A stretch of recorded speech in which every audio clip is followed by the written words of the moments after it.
Comme semble le dire monsieur Tout-le-Monde, les prix ont augmenté. Mais quels prix? Ceux du gaz, ceux du carburant, ceux des loyers et certains produits alimentaires. Et à cela s'ajoutent diverses taxes. Le salaire des ménages, quant à lui, n'a pas augmenté. La fin de mois sera vraiment difficile. Pourquoi difficile? Tout simplement parce que le pouvoir d'achat des ménages a baissé. Ils disposent d'un revenu qui ne leur permet pas d'obtenir les biens qu'ils désirent. Que dit l'INSEE sur le pouvoir d'achat? Selon l'INSEE, le pouvoir d'achat exprime la quantité de biens et de services que l'on peut acquérir avec une certaine quantité de monnaie. Le pouvoir d'achat dépend donc du prix et du salaire. Ce sont les deux variables influençant le pouvoir d'achat. Le pouvoir d'achat dépend premièrement du niveau des prix. Si cette hausse des prix est durable et généralisée, alors on parle d'inflation. Celle-ci réduit le pouvoir d'achat dans la mesure où on peut moins acheter avec la même quantité de monnaie. Elle provoque ainsi une dépréciation monétaire. On mesure par ailleurs la hausse des prix à partir d'un taux d'inflation. Plus ce taux est élevé, plus il nuit au pouvoir d'achat. Mais le pouvoir d'achat ne dépend pas que du prix, il dépend aussi du niveau du salaire. Le salaire est la contrepartie monétaire du travail fourni par le salarié pour le compte d'un employeur. Si ce salaire augmente, je peux donc acheter plus. Il faut donc agir sur une des deux variables que sont le prix et le salaire pour augmenter le pouvoir d'achat. Tout d'abord, en baissant les prix. Mais comment? Accentuer la concurrence sur les marchés permet de baisser les prix dans la mesure où cela forcera les entreprises à produire à moindre coût pour pouvoir proposer des marges identiques à un prix plus bas, attirant de nouveaux clients.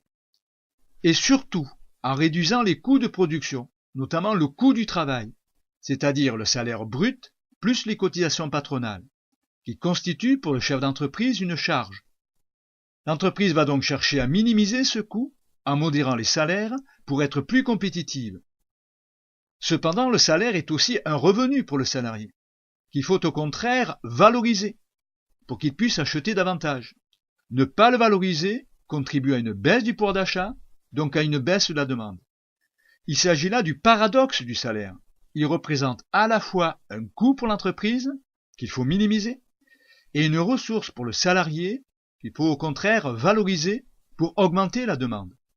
La baisse des prix enclenche ce cercle vicieux où plus de compétitivité entraîne moins de débouchés pour les entreprises, faute de salaire suffisant. Elle appauvrit ainsi à la fois les entreprises et les ménages. On peut donc augmenter les salaires, ce qui paraît beaucoup plus souhaitable. Mais comment? D'abord, deux agents économiques peuvent le faire. Les entreprises et l'État. Les entreprises, le patron peut augmenter le salaire en attribuant une part plus importante aux revenus du travail dans le partage de la valeur ajoutée, qui est la richesse créée par l'entreprise. Cela peut cependant provoquer certaines tensions, qualifiées de conflits d'intérêts entre les propriétaires du capital, les actionnaires, les salariés et les syndicats. Et pourtant, une telle hausse profiterait à tous, grâce à la hausse de la demande qui en résulterait. Mais l'État peut intervenir également. Pour augmenter le pouvoir d'achat des ménages, l'État peut contribuer à la hausse du revenu disponible de plusieurs façons. Il peut réduire les cotisations salariales, ce qui ne sera pas sans effet sur la protection sociale.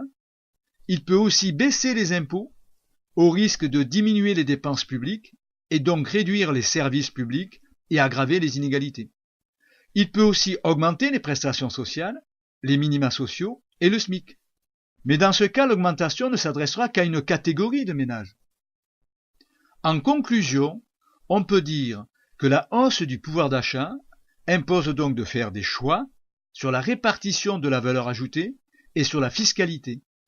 Une meilleure répartition des revenus et des prélèvements obligatoires permettrait d'augmenter durablement le pouvoir d'achat des ménages sans affaiblir notre modèle social.